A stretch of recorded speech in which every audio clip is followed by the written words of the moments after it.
মেওয়ার এলাকায় টিঙ্কু গ্রামে নীলু নামের একটা ছেলে বাস করত। ওর আগে পেছনে কেউ ছিল না।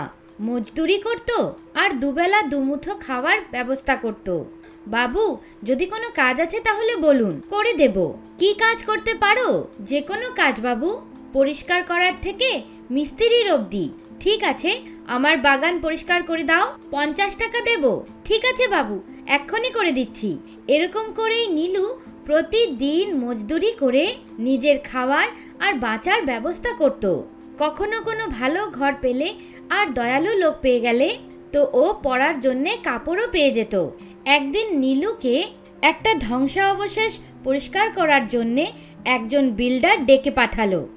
এই পুরো ধ্বংসাবশেষ পরিষ্কার করতে হবে, কত টাকা লাগবে? যা দেবেন বাবু নিয়ে নেব। কাজটা বড়, আপনি দেখে নিন নিজের মতো করে। ঠিক আছে, তুমি এই ধ্বংসাবশেষকে পরিষ্কার করে দাও, এর জন্যে আমি তোমাকে 1000 টাকা দেব।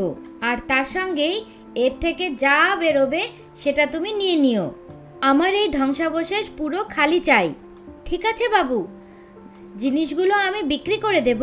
আরে যা তোমার মনে হয় তাই করো, আমার ধ্বংসাবশেষ খালি খালি চাই। ঠিক আছে বাবু। ধ্বংসাবশেষ অনেক পুরনো ছিল, চারিদিকে পাতা ছড়িয়েছিল আর মাকড়সার জাল হয়ে গিয়েছিল। নীলু ওটা পরিষ্কার করতে লেগে গেল। তখনই ও সেই ধ্বংসাবশেষেই একটা ঠেলাতে একটা গাছ পেল। আরে এটা তো অবাক কাণ্ড, কাঠের ঠেলায় এই গাছটা কেমন করে হলো? ও ভাবতে ভাবতে আবার কাজ আরম্ভ করে দিল। কিছুক্ষণ পর ও আবার ঠেলা গাড়ি আর গাছটার দিকে দেখলো, তো ওখানে কিছু ছড়িয়েছিল। আরে এটা তো জাদু! এই গাছের আশেপাশে কাজু কোত্থেকে ছড়িয়ে ছিটিয়ে আছে?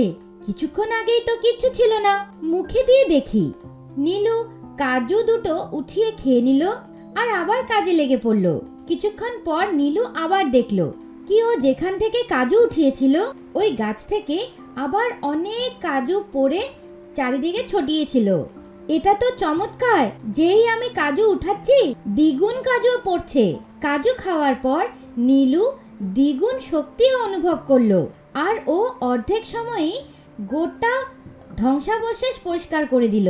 কিন্তু ওর মাথায় ওই ঠেলায় কাজুর গাছটার কথাই ঘুরছিল।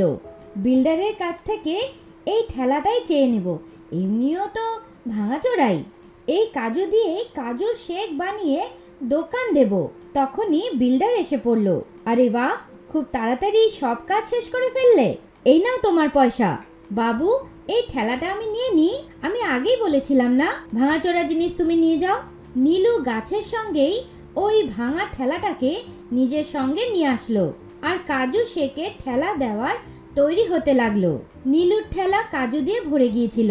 এখনো ওই গাছটাকে নিয়ে গিয়ে একটা টবে লাগিয়ে দিল। টবে পোতার সঙ্গে সঙ্গেই আরো বেশি করে কাজু পড়তে লাগলো। হে ভগবান, এটা কেমন মায়া! আশীর্বাদ করো, আমি এই কাজু দিয়ে শেক বানিয়ে আমার বিজনেস আরম্ভ করতে যাচ্ছি। বিল্ডার দেওয়া পয়সা দিয়ে বাকির জিনিস এনে নীলু কাজু শেকের বিজনেস আরম্ভ করে দিল।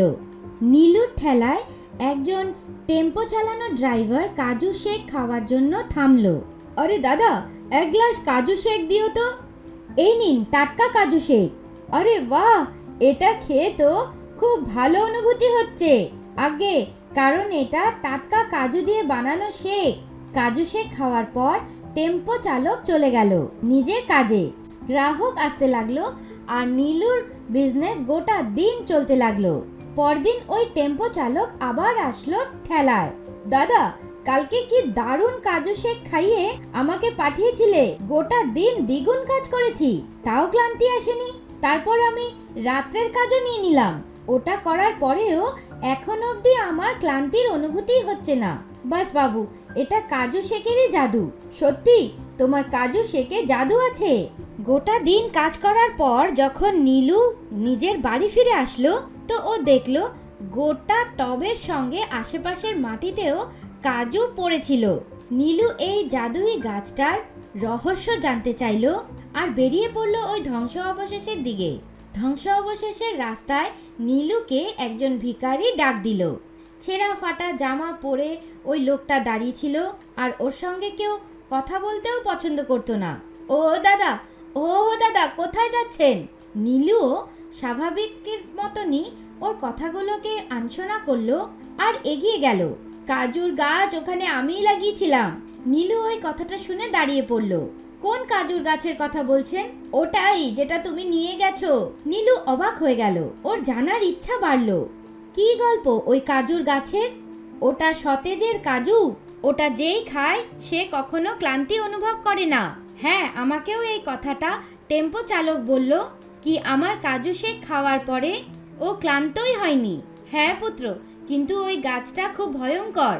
ওটা কেমন করে? যেই ঠেলায় ওটা রাখা ছিল ওটাকে আগে আমিই চালাতাম। ওই গোটা ধ্বংসাবশেষ আমারই বানানো ছিল। কি, তাহলে আপনার এই অবস্থা কেমন করে হলো? আমি ওই গাছের রাজাকে পৃথিবীর সামনে নিয়ে আসলাম। ওটাকে ঠেলায় রেখে সবাইকে দেখাতে লেগে গেলাম। তাতে কি হলো? ওটা জাদুই কাজুর গাছ, যে প্রাচীন কাল থেকে ত্রেতা যুগে বিচরণ করতে এসেছিল। একজন দেবর্ষী আমাকে দিয়েছিল। আমি সবাইকে ওই কাজু গাছটা দেখাতে লাগলাম আর ঠেলায় দেখিয়ে ওই কাজু গাছ থেকে পয়সা রোজগার করতে লাগলাম। ওই কাজুর পয়সা দিয়েই আমি ওই ধ্বংসাবশেষ বানিয়েছিলাম।